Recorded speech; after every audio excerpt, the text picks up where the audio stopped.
Que Dios bendiga a los amigos y a los hermanos que en esta noche preciosa nos escuchan a través del Facebook y a través de las redes sociales, en las cuales nosotros en este nuevo año nos hemos propuesto eh, predicar la palabra, enseñarla, ya que en nosotros debe de existir esa pasión, ese deseo, ese amor ardiente de llevar esta palabra.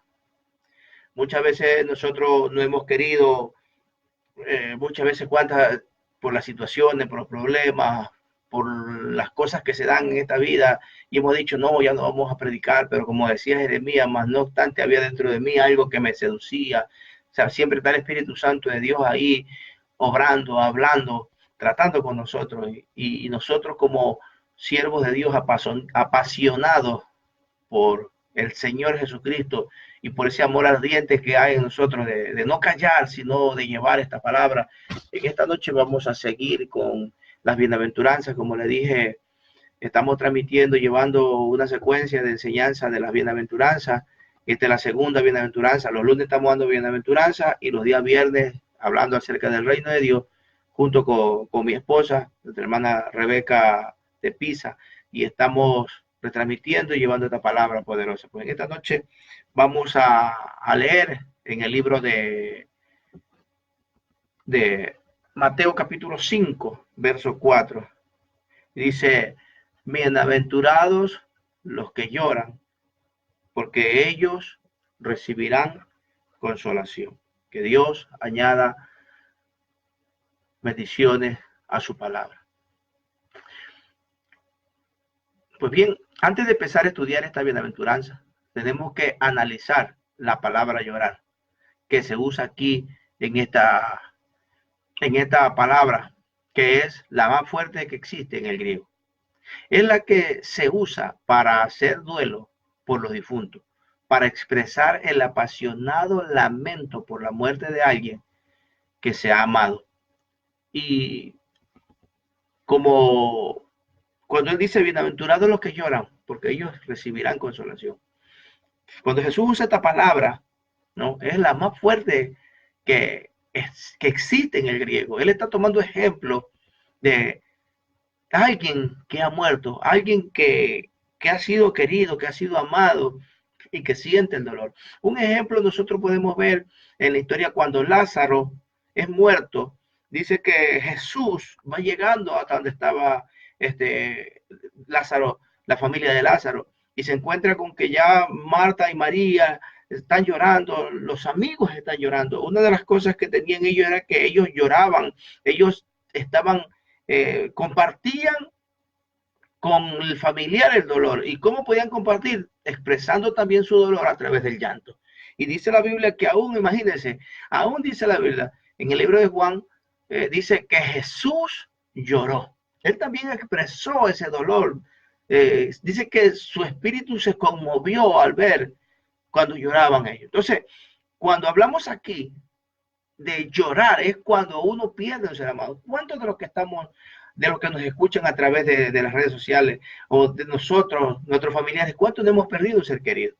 Usted sabe que perder a un hijo es un dolor, es algo irremediable, es algo que no hay palabras en ese momento que pueda consolar, que pueda uno darle la fuerza. ¿Por qué? Porque se siente uno con un vacío, con un dolor profundo en el corazón. Tanto así que aunque venga el presidente, venga quien venga, en ese momento no hay palabras en las que pueda uno consolar, porque las lágrimas salen a raudales de saber de que ya no vas a volver a ver a esa persona. Es el dolor que sientes en ese momento por aquella persona que tú amas. La pérdida de un hijo o la pérdida de la madre o del padre es algo que así nomás no se puede remediar, que solamente cuando estamos en Cristo Jesús es la única manera que podemos nosotros mitigar ese dolor, porque Jesucristo viene a nosotros y nos da esa paz, esa tranquilidad, y más cuando sabemos de que esa persona ha partido con el Señor. Hay una esperanza de que un día vamos a volverlo a ver. Bendito sea el nombre del Señor. Ahora, En la Septuaginta, la versión griega del Antiguo Testamento, ¿no?, se compara al llanto de Jacob cuando dio por muerto a José, su hijo, según Génesis capítulo 37, 24. Ahora, se define como la clase de pesar que se apodera de una persona y que no se puede ocultar.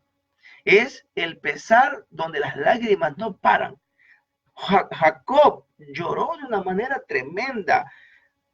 Imagínense que él se desgarró su corazón al saber que uno de sus hijos, que él amaba tanto, lo había perdido. Y que no había en ese momento ni los mismos hijos que estaban alrededor que lo consolaran. Entonces, aquí tenemos una alucinante clase de bienaventuranza. Es bendito el que está de duelo como aquel al que se le ha muerto un ser querido. Ahora, vamos a ver, hay tres maneras de tomar esta bienaventuranza. Se puede tomar literalmente,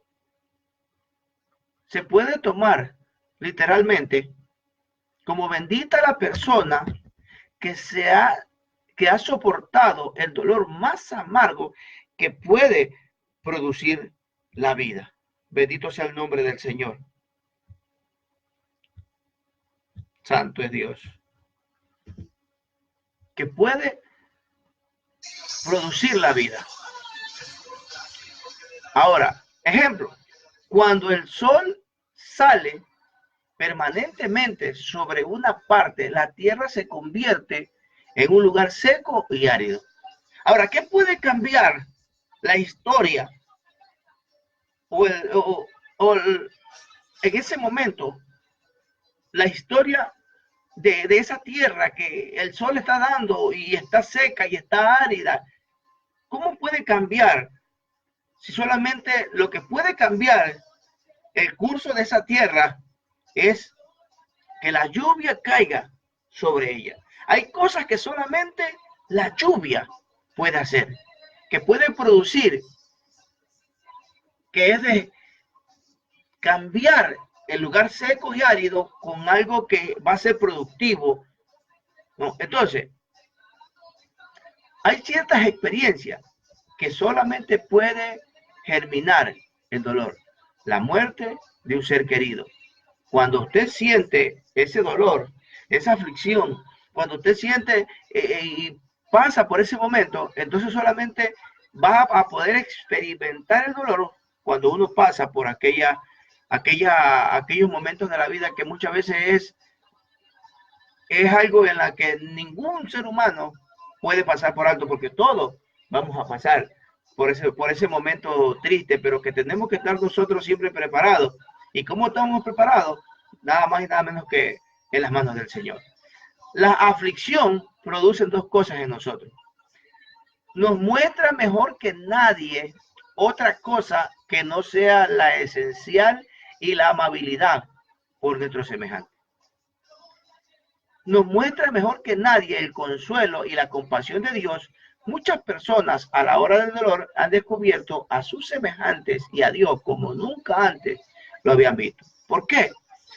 Porque imagínese usted, cuando usted vive, está sobre todo, cuando usted no tiene problemas, cuando usted vive una vida, tiene trabajo, tiene una buena casa, no ha pasado nunca necesidades, no ha estado enfermo, además que muchas veces quizás un dolor de cabeza, un dolor de barriga, un cólico, ¿no? Pero cuando usted no ha pasado una enfermedad, algo grave, algo en lo que muchas veces usted pueda decir una aflicción, una calamidad doméstica, usted vive una vida que prácticamente usted es solamente usted, ¿ah? Nada más usted.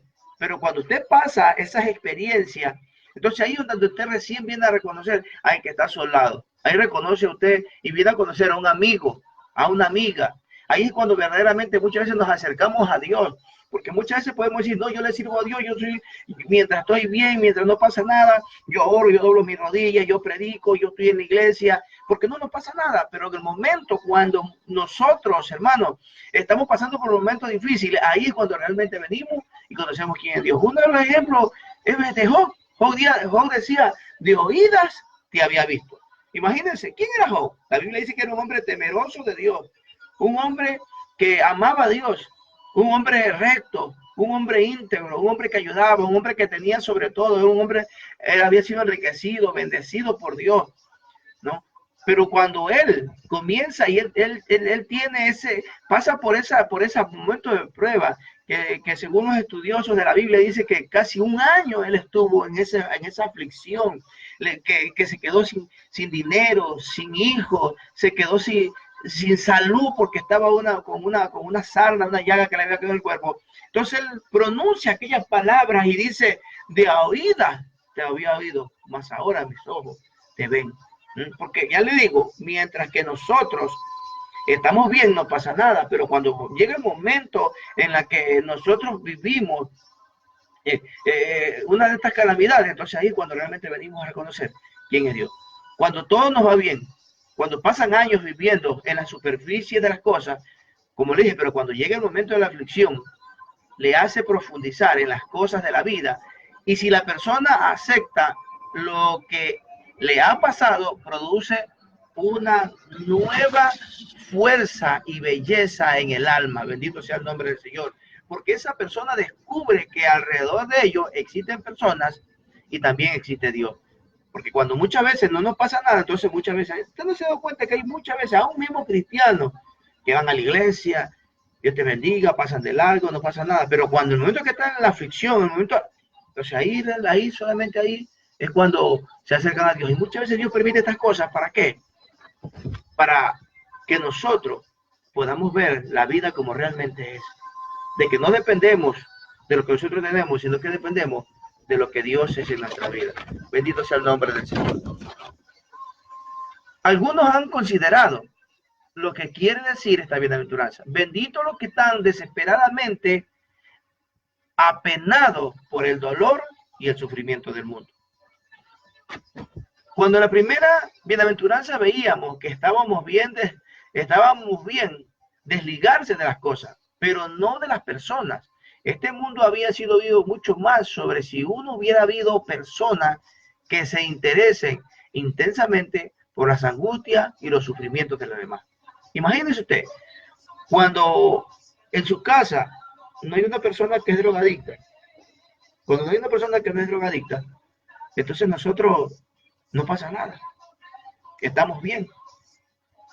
Pero cuando llega a nuestro hogar, a nuestra familia, alguien que ha estado en las drogas y lo estamos palpando, entonces va a haber ese sufrimiento, va a haber ese sentir, ese dolor, porque es alguien que usted ama. Entonces va a haber un sufrimiento en uno. Por eso que a veces hay muchos cristianos, hasta pastores mismos, hermano, discúlpeme que lo diga, que muchas veces ni oramos por la nación, ni oramos por el país, no oramos por el mundo, no vemos la hambre, la necesidad. Cuando usted se acueste sin comer, cuando no tenga que comer, cuando usted no tenga que beber, cuando usted no tenga algo que ponerse, entonces ahí, cuando usted no tenga eso, y cuando Dios comience a bendecirlo, entonces ahí usted va realmente recién a saber lo que es una necesidad. Entonces va a saber lo que es el sufrimiento, cuánta gente que está en las calles está sufriendo, está padeciendo de hambre, está pasando una necesidad, están enfermos. Usted se ha puesto a orar y ha llorado con gemidos indecibles, como dice la Biblia, y ha orado por aquellos que están en los hospitales, por aquellos niños que están con cáncer, por aquellos niños que están enfermos, que están en las calles, que no tienen que comer.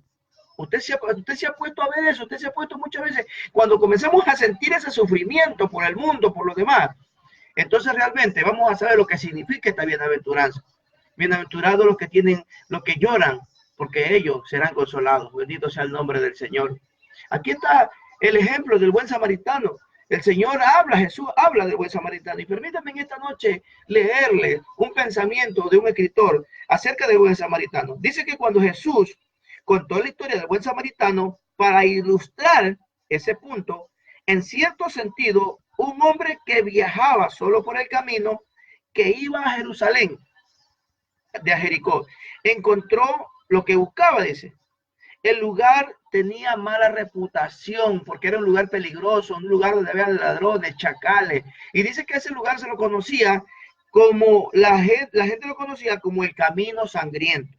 Ahora, Si alguien tenía que viajar por aquel camino, tenía que hacerlo con la mayor rapidez posible, porque era tan peligroso de que alguien pudiera caer en las manos de estos delincuentes, de estos bandidos. Y parece ser que aquel hombre al cual Jesús ilustra en ese momento, él no fue tan rápido al pasar, sino que él cayó, ¿no? Y fue herido, golpeado y fue tenido por. Ahora, ¿qué es lo que nos ilustra esta historia? ¿Qué es lo que eso nos quiere enseñar? Es que en Jericó era un lugar donde los religiosos vivían y tenían que pasar constantemente, tenían que estar pasando por aquel lugar. Esa ciudad es una ciudad reservada para los religiosos. Ahora, ellos, no sé si es extraño que ellos tuvieran que pasar por aquellos lugares. Ahora, esos dos pasaron tan deprisa que al verlo a aquel hombre tirado no les importó, sino que ellos lo que hicieron es salir corriendo. Se fueron, porque quizás tienen que haber dicho yo, bueno, puede haber sido una trampa, quizás si nos detenemos, nos acercamos donde él, a la final ellos van a venir y nos van a coger y nos van a robar a nosotros también. Entonces ellos cogieron y se fueron. Pero Jesús cuenta y habla de un hombre, de buen samaritano. ¿Quién era este hombre, este buen samaritano? Un hombre que era odiado por la nación de Israel, por Israel. Y sin embargo, ¿qué hace este buen samaritano? Él lo coge, se baja, se detiene, corriendo riesgo de que tal vez pueda hacer una trampa. El hombre que estaba tirado a la zanja era un hombre que era judío. Y usted sabe que si el judío, ese hombre, si hubiera podido parar, hubiese cogido hasta una piedra y le hubiese caído a piedra porque ellos no se podían ver entre sí. Y sin embargo, él cogió, lo montó en su montura, lo llevó al mesón, pagó por él, estuvo allí todo el tiempo y por último le dijo, si algo que él gastara, pues yo cuando venga, yo le voy a pagar. O sea, mira el ejemplo en la cual el Señor nos da. Ahora, la religión sin misericordia no ha cambiado a través de los años. Todavía dejan a los heridos en la zanja. Reconocer la existencia del que sufre, hacer algo por ayudar a alguien que perturbaría el desarrollo tranquilo de los cultos, avergonzaría a la iglesia. Solo hay verdugos en el ejército de Dios, dice este pensador. No hay nadie de la Cruz Roja. Después que hemos experimentado la milagrosa gracia de Dios, somos abandonados con nuestros hermanos caídos. Perdón. Entonces Jesús nos ilustra y nos habla de la misericordia y el dolor que nosotros debemos de sentir por los demás. El cristianismo es cuidar de los demás. Lo que quiere decir esta bienaventuranza es, bendito el que tiene interés por los sufrimientos y las angustias y las necesidades de otros. Sin duda, las dos ideas en esta bienaventuranza, pero su principal pensamiento es, bendita la persona que está desesperadamente adolorida por su propio pecado e indignidad. Cuando nosotros venimos y nos sentimos así, indignados, dolidos por nuestro propio pecado, cuando nosotros vemos el primer mensaje que Jesús dijo, arrepentíos. Arrepentirse quiere decir tener pesar por los pecados. Lo que realmente cambia a una persona es el encontrarse cara a cara con algo que le abre los ojos a lo que es y puede hacer el pecado. Cuando nosotros nos damos cuenta, venimos a los pies del Señor y nos damos cuenta de lo que realmente es el pecado, o sea, es algo tenebroso, algo terrible. Entonces ahí cuando recién venimos a ver y decimos, wow, mira en qué es lo que realmente yo estaba metido. Es el efecto que produce la cruz en nosotros cuando miramos la cruz. Nos damos cuenta que el pecado arruina realmente nuestras vidas. Porque el pecado se apodera de la vida más encantadora del mundo y que puede aplastarla. Cerca de la cruz, uno de los grandes efectos de la cruz es abrirle los ojos a la humanidad. Le hace ver que es horroroso el pecado. Cuando la persona ve el pecado en todo su horror, no hace más que experimentar un intenso pesar por su pecado. Porque solamente cuando usted viene a los pies de Cristo, cuando usted viene a los pies del Señor, cuando usted viene y acepta a Jesucristo y su vida es cambiada, es transformada, cuando su vida es totalmente cambiada, cuando su vida ya viene a ser otro. Por eso dice 1 Corintios 5:17, de modo que si alguno está en Cristo, 2 Corintios 5:17, perdón, que si alguno está en Cristo, nueva criatura es. Ya las cosas que antes hacíamos, ya no ni siquiera para mirar atrás. Las cosas viejas pasaron y aquí todas son hechas nuevas en nosotros. Entonces, cuando nosotros vemos y dicen, wow, usted ve el ejemplo de otra persona, dice, así andaba yo.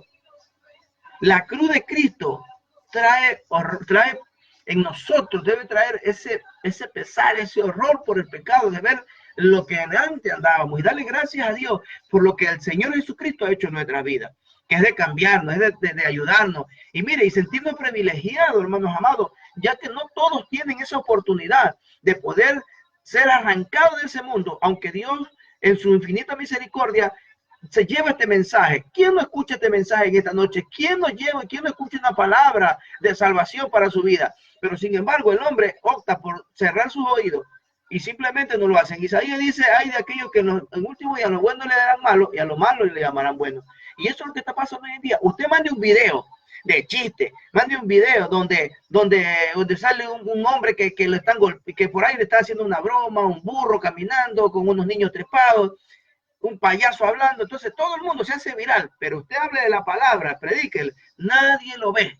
Y ya digo, con esto no es que estamos diciendo, ay, queremos que no mire. Hermano amado, amigo que me escucha, simplemente estamos llevando la palabra. Yo, mi esposa y todos los predicadores, los que le servimos al Señor en el reino de los cielos, lo que hacemos es cumplir la comisión que el Señor nos dejó, ir y predicar el evangelio. Hoy quizás no podemos entrar, no podemos caminar, no podemos ir a llevar esta palabra de casa en casa, pero lo que hacemos es predicar a través de las redes sociales y de esta manera abarcar muchas más personas.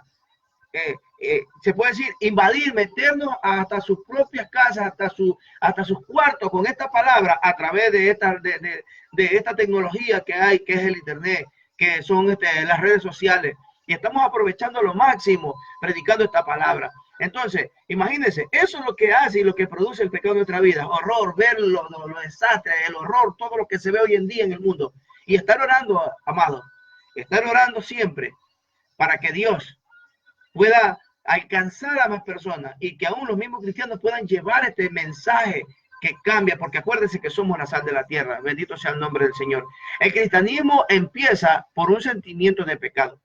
Ahora, bendita la persona que está apesadumbrada por su pecado y su corazón se quebranta al pensar en lo que le ha hecho a Dios y a Jesucristo. Imagínense, cuando Pedro lo negó a Jesús, cuando Pedro dijo, maldito sea, yo no conozco a ese hombre, él se acordó de las palabras que Jesús le había dicho. Antes de que el gallo cante, me habrás negado 3 veces. Eso produjo en él un pesar, un dolor, tanto que la Biblia lo describe, que él lloró amargamente, que él comenzó a llorar, él comenzó al ver cuando Jesús escuchó el cantar del gallo. Cuando Pedro vio a Jesús en su mirada, no vio una mirada acusadora, sino que vio en él una tristeza, un dolor. Y eso hizo que Pedro llorara. El pecado produce un dolor en el hombre, pero que cuando el hombre se arrepiente, mira, Dios te perdona. Dice la palabra del Señor en el libro de 1 de Juan, si alguno de estos mis pequeños cayeren, abogados tenemos para con el Padre Jesucristo el justo. El Señor siempre está allí para perdonarnos. Y Pedro no fue la excepción, él lo perdonó. Cuando nosotros muchas veces le fallamos a Dios, cuando nosotros por causa del pecado, muchas veces somos arrastrados y seducidos por nuestra propia concupiscencia, pues tenemos que saber, hermanos amados, que tú no puedes quedar tirado en la zanja como aquel hombre que estaba tirado. Siempre tiene que haber alguien que está allí a darte la mano para levantarte, para que tú te levantes. Pues imagínate, si el Señor Jesucristo no lo condenó a Pedro, ¿por qué quiénes somos nosotros? Personas que un día vamos a ser juzgados. El que juzga no puede juzgar a otro. El único que juzga se llama el Señor Jesucristo. Solamente Dios, en su infinito amor y misericordia, algún día tendrá juzgar, porque Él juzga justamente. Bendito sea el nombre del Señor. La persona que ha tenido esta experiencia será sin duda una persona consolada. Pedro fue consolado. Tanto así que a él se le dio a que pastoreara sus ovejas. Bendito sea el nombre del Señor. Porque esa experiencia es la que llamamos penitencia, que viene del latín pointere, que significa dolerse o condolerse.